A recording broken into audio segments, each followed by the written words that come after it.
நேத்திலிருந்து Instagram ஃபுல்லாக message bro. இந்த பொள்ளாச்சியை பற்றி பேசுங்க ப்ரோ. இந்த பொள்ளாச்சி வழக்கை பற்றி பேசுங்க. ஏன் நீங்கள் அதை பற்றி எதுவுமே பேசலை? அதை பற்றி கொஞ்சம் பேசுங்களேன். இப்போ தீர்ப்பு கொடுத்துருக்காங்க, சூப்பர் ப்ரோ, அதை பற்றி பேசுங்க ப்ரோ அப்படின்னு நிறைய பேர் மெசேஜ் பண்ணிகிட்டே இருந்தீங்க. நிறைய பேர் கமெண்ட்டும் பண்ணியிருக்கீங்க. எனக்கும் அதை பற்றி பேசணும்னு ஒரு ஆசை இருந்துச்சு. இப்போ அதை பற்றி தான் பேச போகிறேன். 6 வருஷத்துக்கு அப்புறம் இப்போ ஒரு தீர்ப்பு கிடச்சிருக்கு. அந்த 9 பேருக்கும் ஆயுள் தண்டனை. ரொம்ப சந்தோஷமான விஷயம்.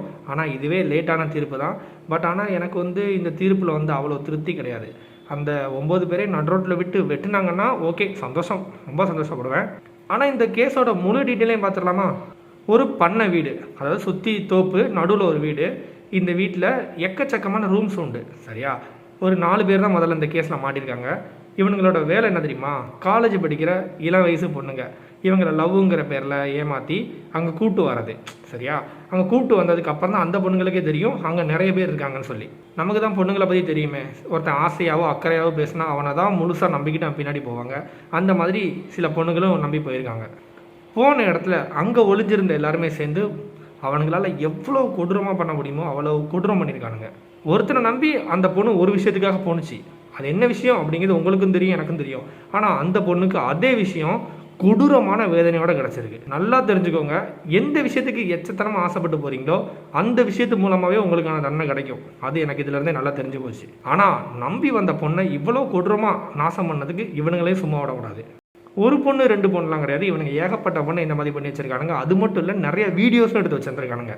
இந்த கேஸ் இவ்வளோ நாளாக இழுத்துட்டு போனதுக்கு காரணம், இதுக்கு பின்னணியில் இருந்தால் அரசியல் பிரச்சனை இருக்கா, இல்லை அரசியல்வாதியோட பையன் எவனாவது இருக்கானா, அந்த பையனோட ஃப்ரெண்ட்ஸ் யாராவது இருக்காங்களா அப்படிங்கிறனால தான் இவ்வளோ நாள் இழுத்துக்கிட்டே போயிட்டே இருந்திருக்கு.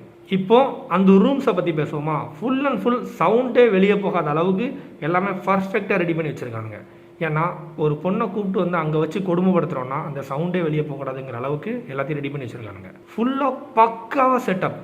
அவனுங்களால் விருப்பப்பட்ட பொண்ணுங்களை கூப்பிட்டு வர்றது, நாசம் பண்ணுறது, அந்த வீடியோ எடுக்கிறது, அந்த பொண்ணுங்களை மிரட்டுறது, மறுபடியும் அந்த பொண்ணை நாசம் பண்ணுறது, இதே வேலையாக தான் போயிட்டே இருந்திருக்கு. முதல்ல ஒரு பொண்ணு ரிப்போர்ட் பண்ணதுனால தான் இவ்வளோ பெரிய விஷயத்தையும் கண்டுபிடிக்க முடிஞ்சு. அந்த பொண்ணு தைரியமாக ரிப்போர்ட் பண்ணலைன்னா இன்னும் அவனுங்க இது வரைக்குமே இன்னும் அட்டகாசம் பண்ணிகிட்டே இருப்பாங்க. ஆனால் ஒரு முக்கியமான விஷயம் இருக்குது. இப்போதைக்கு மாட்டினது இந்த ஒரு கும்பல் தான்.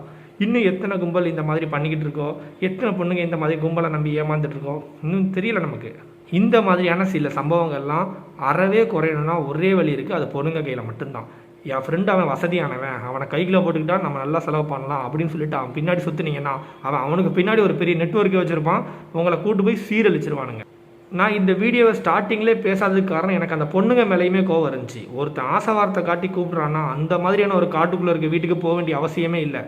அப்படி என்ன உங்களுக்கு நம்பிக்கை? நீங்கள் அந்த வீடியோவை, அந்த ஆடியோவை கேட்டிருந்தீங்கன்னா உங்களுக்கு நல்லா தெரிஞ்சிருக்கும். அண்ணா விட்டுருங்கண்ணா, உங்களை நம்பி தான் நான் வந்தேன் அப்படின்னு சொல்லி ஒரு ஆடியோ எல்லாருமே கேள்விப்பட்டிருப்பீங்க. அப்படி என்ன நம்பிக்கை?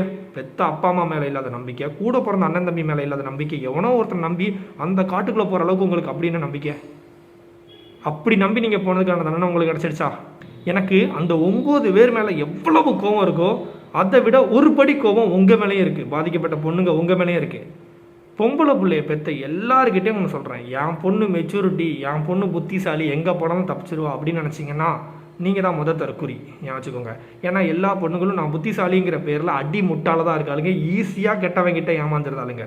இந்த வழக்கிலிருந்து நான் தெரிஞ்சுக்கிட்டது ஒன்று தான், இவன் என் ஃப்ரெண்டு, இவனை நம்பி நான் எங்கேனாலும் போவேன் அப்படின்னு போகிற பொண்ணுங்களுக்கு இது ஒரு பாடம். என்ன தான் ஃப்ரெண்டாக இருந்தாலும், என்ன தான் லவ்வராக இருந்தாலும் ஒரு லிமிட்டில் தான் இருக்கணும். அந்த லிமிட்டை தாண்டிங்கன்னா வேலியை தாண்டின பண்ணி மாதிரி அடிபட்டே சாக வேண்டியது தான். இந்த தப்பு பண்ண 9 பேர்கிட்டையும் கேட்குறதுக்கு என்கிட்ட ஒரு கொஸ்டின் இல்லை. என்னை பொறுத்தவரை அவனுங்க நான் நடு ரோட்டில் விட்டு வெட்டணும், அவ்வளோதான். ஆனால் அந்த பாதிக்கப்பட்ட பொண்ணுங்க எல்லாருக்கிட்டையுமே நான் ஒரே ஒரு கேள்வி தான் கேட்க ஆசைப்பட்றேன். இந்த கேள்வினால எத்தனை பேர்னாலும் என் மேலே கோப்படலாம். ஆனால் என் மனசில் இருக்க கேள்வி, நீங்கள் எதுக்குமா அவனை நம்பி அந்த காட்டுக்குள்ளே இருக்க வீட்டுக்கு போனீங்க? அங்கே உங்களுக்கு என்ன வேலை? எதுக்காக போனீங்க? இது மட்டும் என்னோட கேள்வி.